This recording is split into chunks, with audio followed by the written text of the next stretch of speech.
আজকে আমি আপনাদের সাথে শেয়ার করছি কাতলা মাছের পকোড়া। এটা ডাল ভাতের সাথেও জমে যাবে খাওয়া, আর সসের সাথে চা নিয়ে বসলে পরে পকোড়া আর গল্প, তাই না? কি লাগে।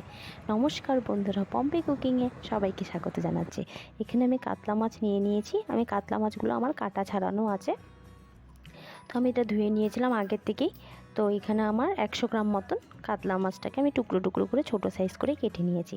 তারপরে দিয়ে দিয়েছি এখানে একটা ডিম ফাটিয়ে নিলাম, দিয়ে এটাকে মিক্সড করে নিচ্ছি প্রথমে ভালো মতন করে।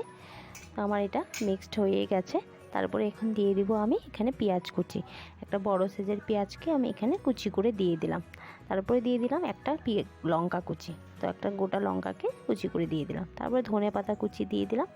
তারপরে দিচ্ছি পরিমাণ মতন লবণ, তারপরে হলুদ, তারপরে লঙ্কার গুঁড়োটা কিন্তু বাচ্চারা যদি খায় তাহলে লঙ্কার গুঁড়োটা স্কিপ করতে পারেন, দেওয়ার দরকার নেই।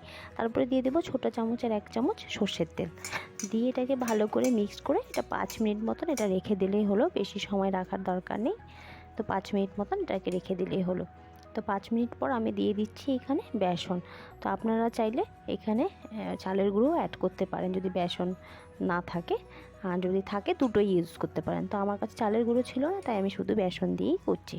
তো বেসনটা আমি দিয়ে দিলাম, দিয়ে এটাকে কিন্তু জল দেবেন না, ডিম আছে তো তাই ডিমের দিকে এমনি জল জল ভাব থাকে, তাই বলে এটাকে ভালো করে মিক্সড করে নিলাম। ব্যাস রেডি হয়ে গেল। মিক্সড করার পর একটা প্যানের মধ্যে তেল দিয়ে দিয়েছি, সাদা তেলও দিতে পারেন, সর্ষের তেলও দিতে পারেন। তো তেলটা গরম হয়ে এসছে, প্যানে দিয়েছি তো তাই চারিদিকে একটু ঘুরিয়ে নিলাম।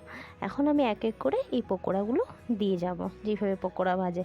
তো গরম দিনে আর কি লাগে না বলুন, হালকা পাতলা খাওয়া। তো পকোড়ার সাথে ডাল ভাত নিয়ে নেবেন, যদি চায়ের সাথে খেতে চান তাহলে কি গল্প আর চা আর পকোড়া জমে যাবে, তাই না?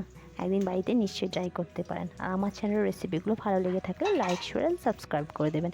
এই রেসিপিটি কেমন লাগলো আমাকে কমেন্ট বক্সে লিখে দেবেন।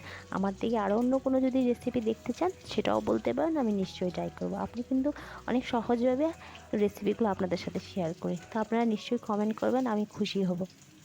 তো আমি এক এক করে পকোড়াগুলোকে উল্টে দিচ্ছি। একবার হয়ে গেছে, তো লো ফ্লেমে কিন্তু ভাজাটা করবেন। পকোড়া এইসব জাতীয় জিনিস, ভাজা জাতীয় জিনিস সবসময় লো ফ্লেমে করলে ভালো হয়, কাঁচা থাকে না। তো আমার ওই পার্টটাও হয়ে গেছে, আমার টোটাল টাইম লেগেছে 10 মিনিট মতন। তো আমি এক এক করে তুলে নিলাম, তারপর রেডি হয়ে গেল গরম গরম পকোড়া, তাই না? উপরে একটা ধনেপাতা দিয়ে গার্নিশ করে দিলাম। আর কি, একদিন বাড়িতে যেদিনই সময় পান ট্রাই করবেন আর সকলকে খাওয়াবেন। তো please like, share and subscribe my channel. ভালো থাকুন, সুস্থ থাকুন, টাটা, লাভ ইউ অল।